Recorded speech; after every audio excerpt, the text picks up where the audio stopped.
हम अपनी जिंदगी में सुबह से शाम तक अंकों तथा संख्याओं का कहां-कहां प्रयोग करते हैं, चलिए इसे एक बार देखते हैं।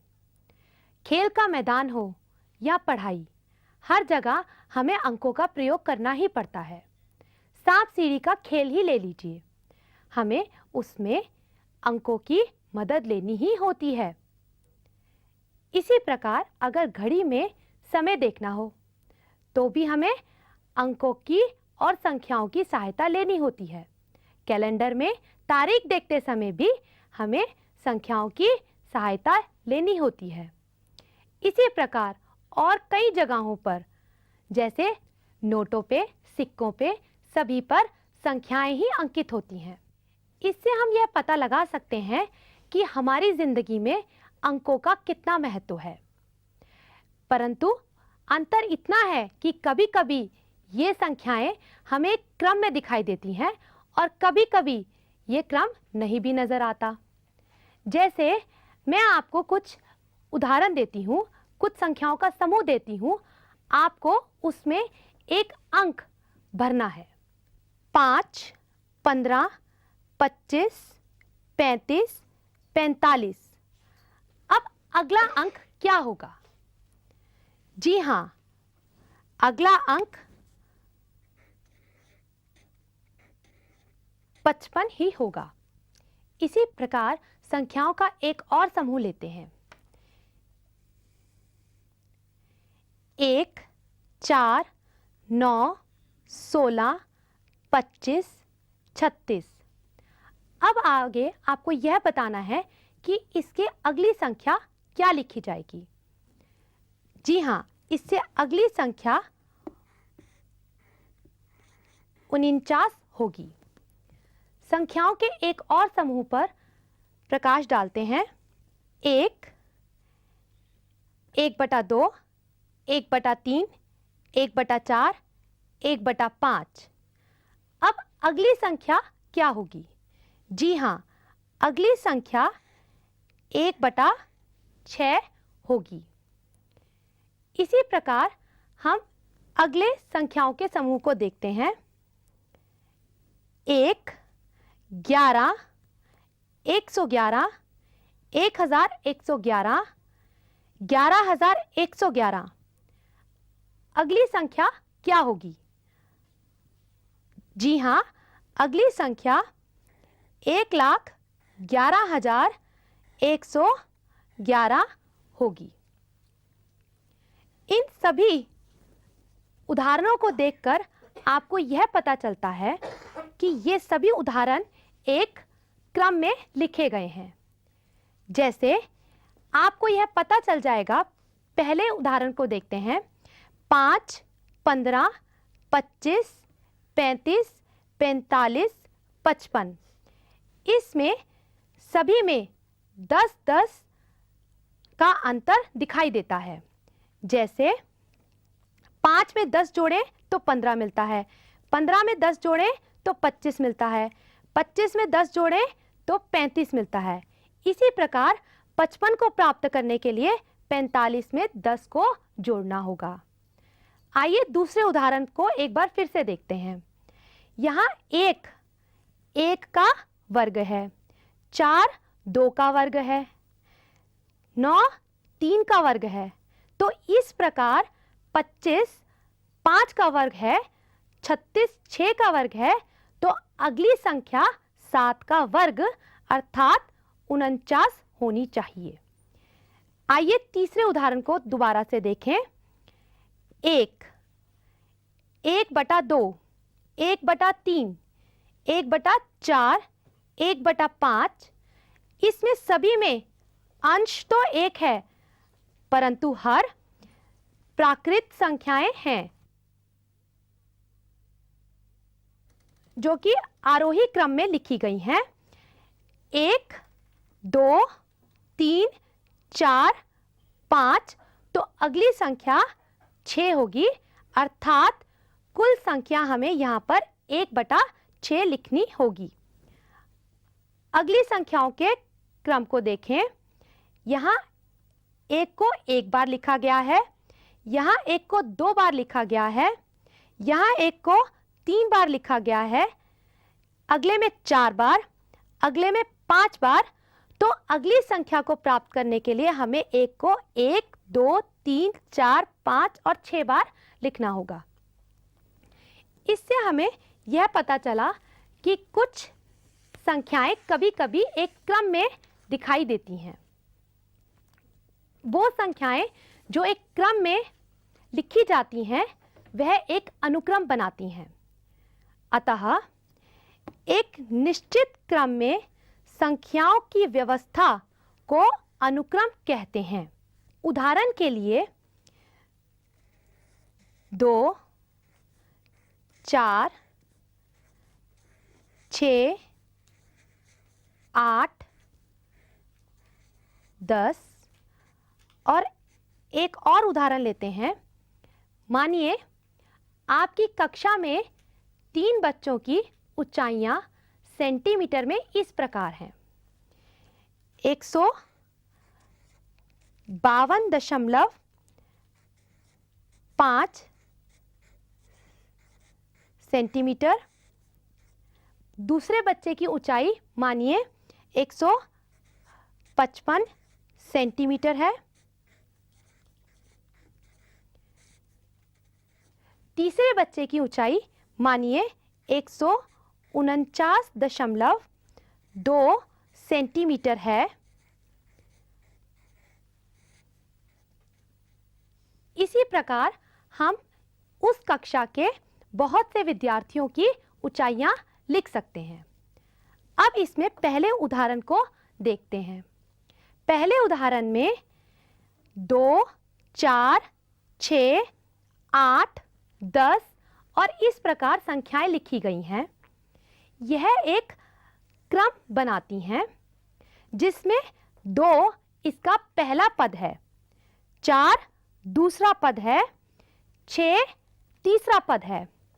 इसे दर्शाने के लिए 2 को हम A1 से दर्शाएंगे, 4 को दर्शाने के लिए हम A2 से दर्शाएंगे।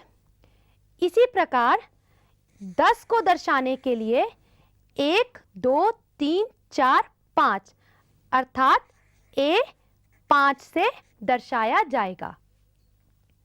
इसी प्रकार दूसरे उदाहरण को देखें तो 152.5 सेंटीमीटर पहला पद है, 155 सेंटीमीटर दूसरा पद है। इसे A2 से दर्शाया जाएगा। और इसी प्रकार क्योंकि 149.2 सेंटीमीटर तीसरा पद है तो इसे A3 से दर्शाया जाएगा। इन दोनों ही उदाहरणों में यह एक क्रम में लिखे गए हैं। अब इसमें देखा जाए पहले उदाहरण में तो यहां पर अगर हमें 4 को प्राप्त करना है तो हम 2 में 2 को जमा करने पर निकालते हैं। इसी प्रकार 4 में 2 को जमा करें तो 6 मिलेगा, 6 में 2 जमा करें तो 8 मिलेगा, 8 में 2 जमा करें तो 10 मिलेगा। इस प्रकार अगर हम आगे की संख्याएं लिखना चाहें तो हर पहले पद में 2 को जमा करें तो अगली संख्या मिल जाएगी। परंतु इससे नीचे वाले उदाहरण में देखें तो यहाँ पर 3 छात्रों की ऊंचाई दी गई है। इन तीनों पदों को देखकर हम यह नहीं बता सकते कि चौथे विद्यार्थी की ऊंचाई कितनी होगी, परंतु ये दोनों ही एक अनुक्रम बनाते हैं।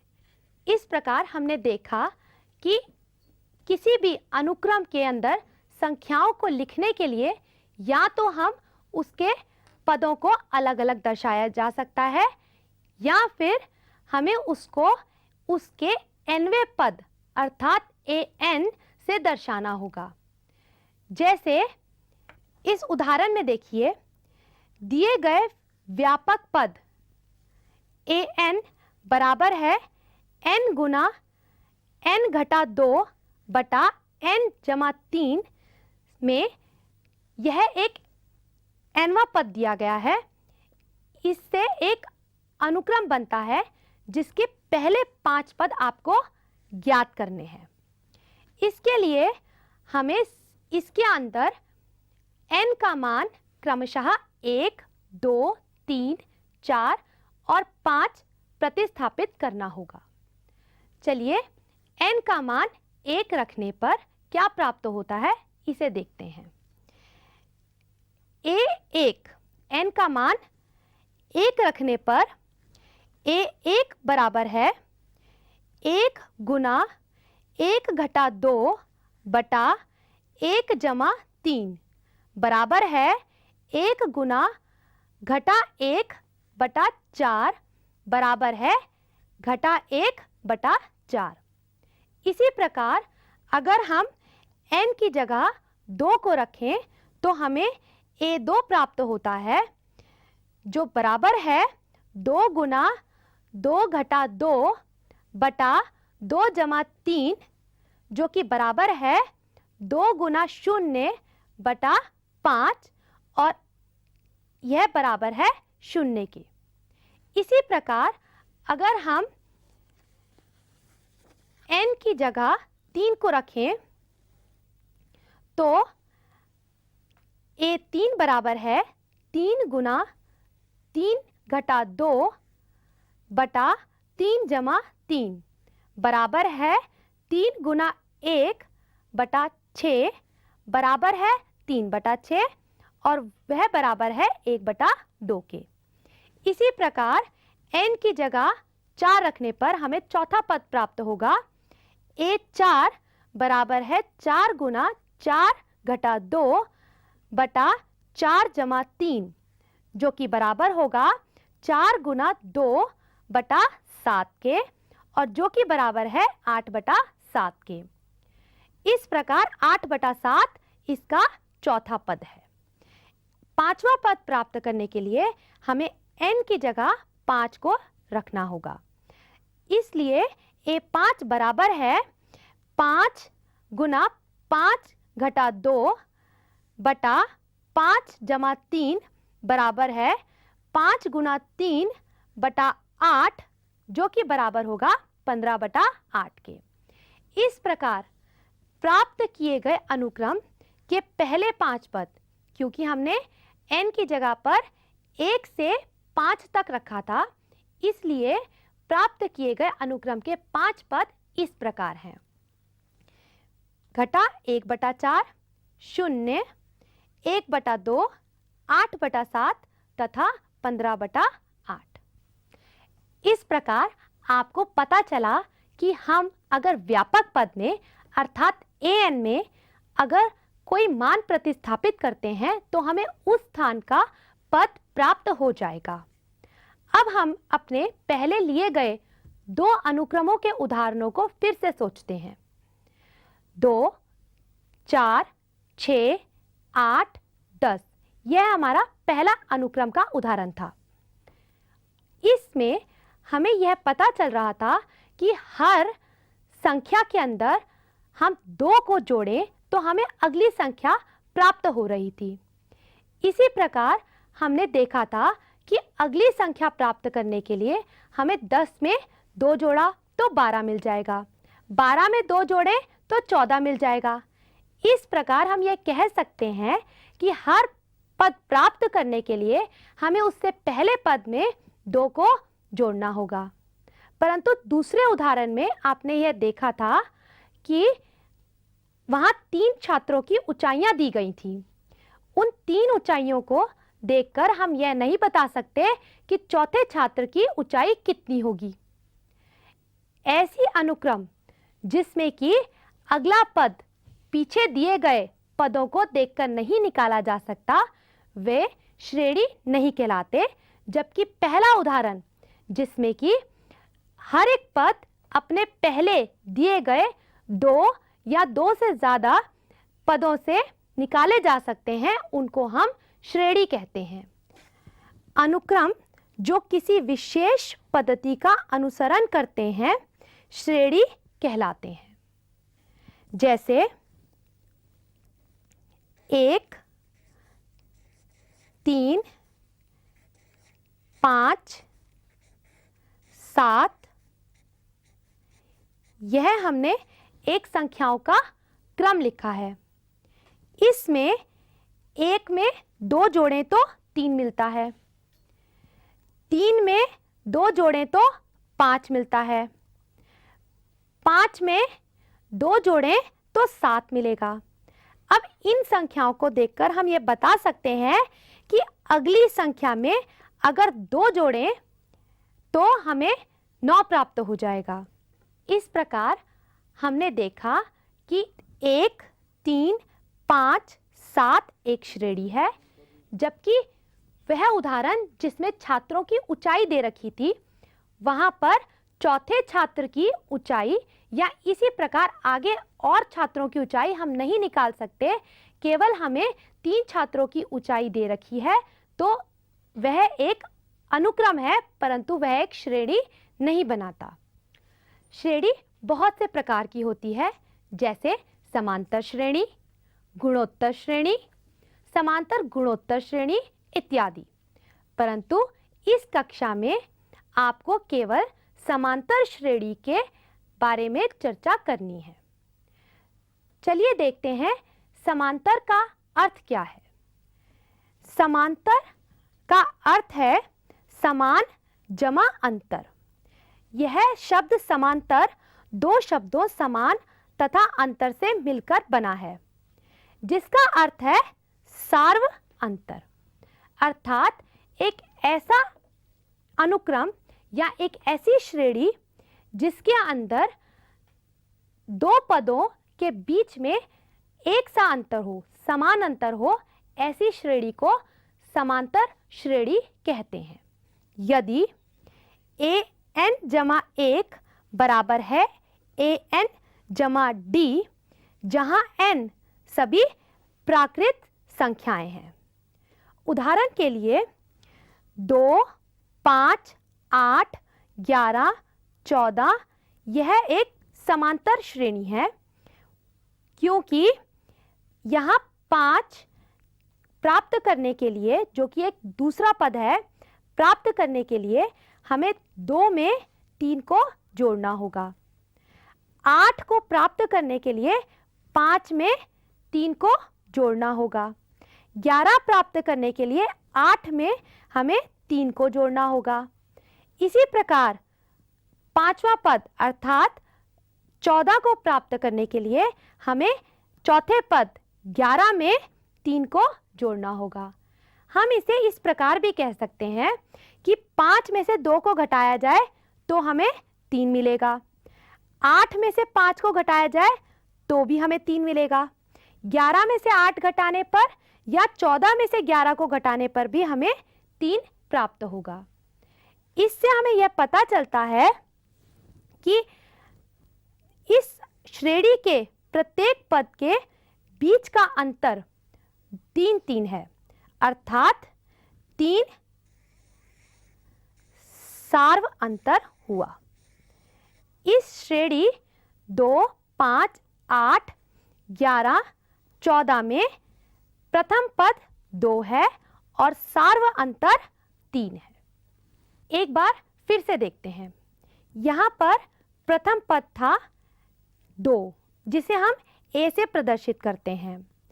द्वितीय पद था 5, जिसे प्राप्त करने के लिए हमने प्रथम पद 2 में 3 को जोड़ा, अर्थात अगर प्रथम पद a है तो उसमें सार्व अंतर अर्थात d को जोड़ने पर 5 प्राप्त होता है।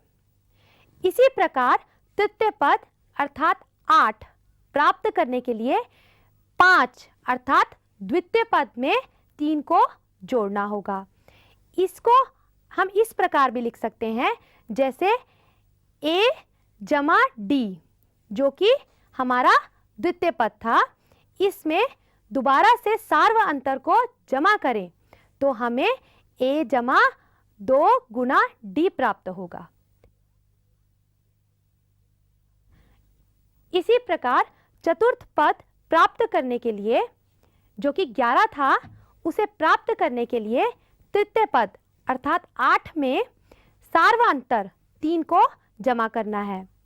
इसके लिए 8 को हम a जमा 2 गुणा d लिख सकते हैं, क्योंकि हमारा तृतीय पद था 8, उसको हमने a जमा 2 गुणा d लिखा था। इसीलिए 8 जमा 3 करने के लिए हमें 8 के स्थान पे तो a जमा 2 गुणा d लिखना है, और सार्व अंतर के स्थान पर हमें जमा d दोबारा लिखना है। तो इस प्रकार चतुर्थ पद हुआ a जमा 3 गुणा d। इसी प्रकार हम अगर इस श्रेणी को इस प्रकार लिखें तो हमें प्राप्त होगा प्रथम पद a, द्वितीय पद a जमा d, तृतीय पद a जमा 2 गुना d, चतुर्थ पद a जमा 3 गुना d। इसी प्रकार हम इससे आगे के पद भी इसी प्रकार निकाल सकते हैं। यहाँ अगर हम पहले पद को a1 से दर्शाएं, अर्थात a1 पहला पद है, तो दूसरा पद a2 से दर्शाया जाएगा। वह हमारा a जमा d था, उसे हम इस प्रकार भी लिख सकते हैं a जमा 1 गुना d, क्योंकि अगर हम 1 को d से गुना करें भी तो भी हमें d ही प्राप्त होता है। अगला देखें तो तृतीय पद अर्थात a3, यह था a जमा 2 गुना d। इसे प्राप्त करने के लिए हमें a में जमा करना होगा 2 गुना d को। चतुर्थ पद में a जमा 3d प्राप्त करने के लिए हमें a में 3 गुना d को जमा करना होगा। इससे हमने ये देखा कि जब हमने यहाँ 2 लिखा था तो हमने गुना किया 1 से, जहाँ हमने 3 लिखा था अर्थात तृतीय पद में हमने d को गुना किया 2 से, अर्थात 3 में 2 से, 4 में 3 से। तो हर बार हमें इसमें एक एक कम संख्या से उसे गुना करना होगा। यहाँ हमें यह पता चला कि हर बार हर पद प्राप्त करने के लिए हमें उससे छोटी संख्या, उससे एक कम संख्या से सार्व अंतर को गुना करना होगा। इसी प्रकार अगर हम अर्थात n घटा 1 गुना d करना होगा। यहाँ 1 प्रथम पद है और d सार्व अंतर है। इस प्रकार an जमा n घटा 1 गुना d एक समांतर श्रेणी का व्यापक पद हुआ, जिसमें a प्रथम पद है, n पदों की संख्या है। अगर हम n की जगह पर 1 डालेंगे तो वह हमें प्रथम पद प्राप्त होगा, 2 डालेंगे तो वो दूसरा पद प्राप्त होगा।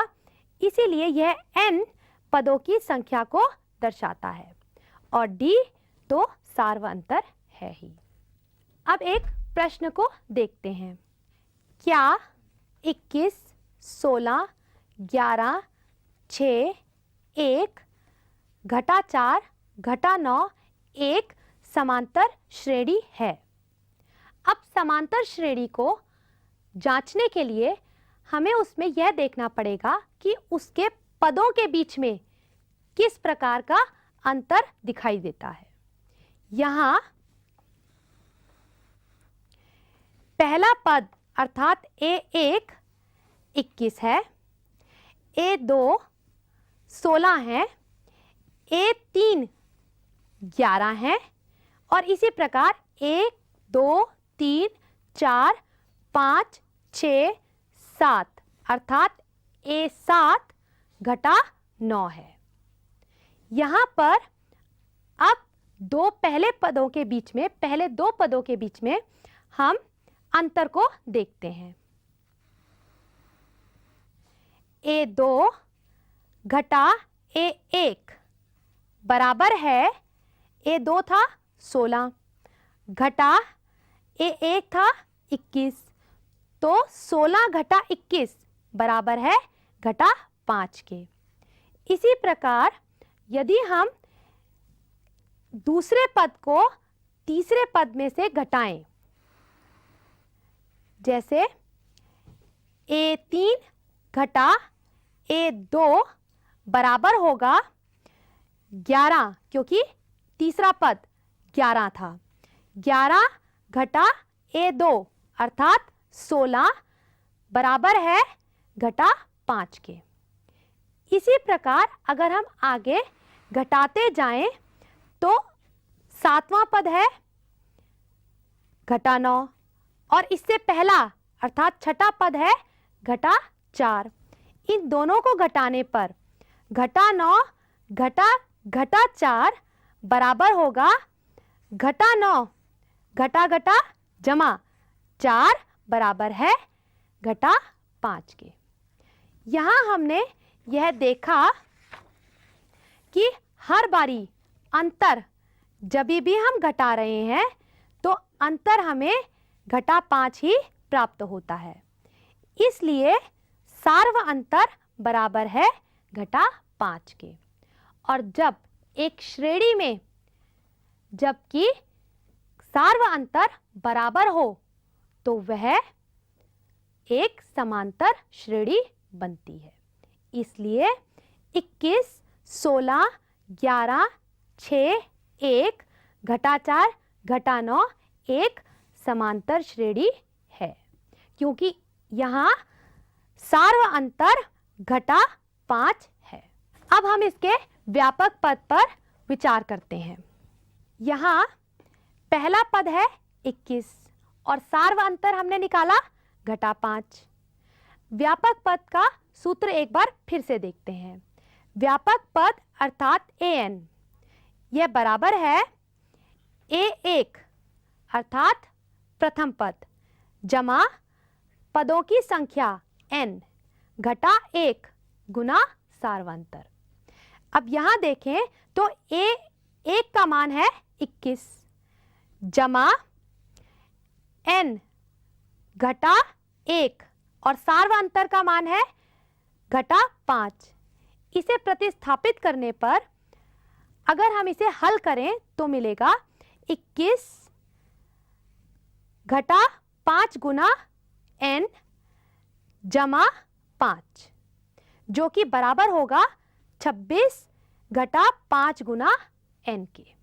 तो इस समांतर श्रेणी का व्यापक पद बराबर है 26 घटा 5 गुना n के। आइए एक और प्रश्न देखते हैं। x जमा b, x जमा 3b, x जमा 5b का व्यापक पद ज्ञात करो। अगर आप इसे ध्यान से देखें तो यह एक समांतर श्रेणी है। हमें इसका व्यापक पद ज्ञात करना है। अगर हम ध्यान से देखें तो यह एक समांतर श्रेणी है।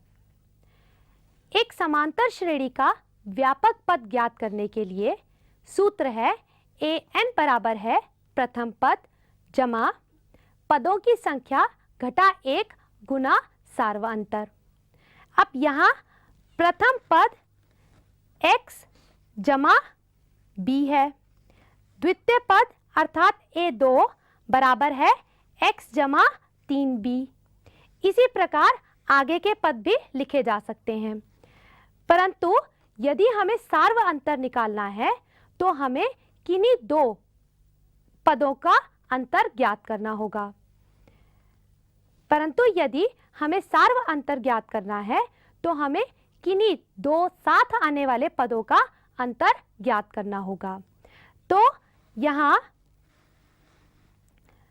सार्व अंतर अर्थात d बराबर है A2 घटा A1। A2 है x जमा 3b घटा A1 है x जमा b। इसे हल करने के लिए हमें इन कोष्टकों को खोलना होगा। इससे हमें प्राप्त होगा x जमा 3b घटा x घटा b। इसे आगे हल करें तो x और x आपस में कट जाएगा और हमें मिलेगा 3b घटा b अर्थात 2b। यहाँ हमने देखा कि प्रथम पद x जमा b है और सार्व अंतर 2b है। हमें यहाँ पर इसका व्यापक पद निकालना था। व्यापक पद का सूत्र हम देख चुके हैं। an बराबर है प्रथम पद जमा n घटा 1 गुना सार्व अंतर।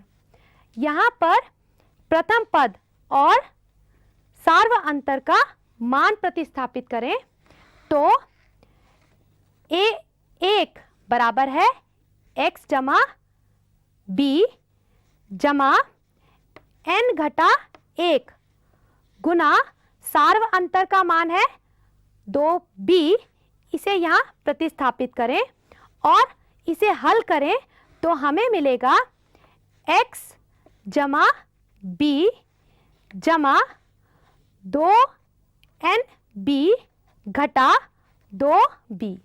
इसे और हल करें तो व्यापक पद प्राप्त होगा x जमा 2nb घटा b। इस प्रकार व्यापक पद हुआ an बराबर है x जमा 2nb घटा b। आज की चर्चा में हमने जाना कि एक अनुक्रम क्या है। एक अनुक्रम एक निश्चित क्रम में संख्याओं की व्यवस्था को अनुक्रम कहते हैं। फिर हमने यह जाना कि एक अनुक्रम तथा श्रेणी में क्या अंतर है। हमने यह जाना कि हर एक श्रेणी तो एक अनुक्रम है, परंतु हर एक अनुक्रम जरूरी नहीं कि श्रेणी हो। अनुक्रम जो किसी विशेष पद्धति का अनुसरण करते हैं श्रेणी कहलाते हैं। अर्थात हर एक श्रेणी एक अनुक्रम बनाती है। आइए हम इन अनुक्रमों पर विचार करें। 5, 12, 19, 26 इत्यादि, 3, 6, 12, 24 इत्यादि, 1/4, 1/8, 1/12, 1/16 इत्यादि। ये सभी श्रेणी के उदाहरण हैं। पहली श्रेणी में प्रत्येक दो पदों के बीच का अंतर 7 है। जैसे 12 घटा 5 7, 19 घटा 12 7, 26 घटा 19 7 इत्यादि। दूसरी श्रेणी में पदों के बीच का अनुपात 2 है। जैसे 6/3 2, 12/6 2, 24/12 2 इत्यादि। इसी प्रकार तीसरी श्रेणी में हरों अर्थात 4, 8, 12, 16 इत्यादि, इनके बीच का अंतर समान है। हम अपने अगले पाठ में एक समांतर श्रेणी के n पदों के योग के बारे में जानेंगे।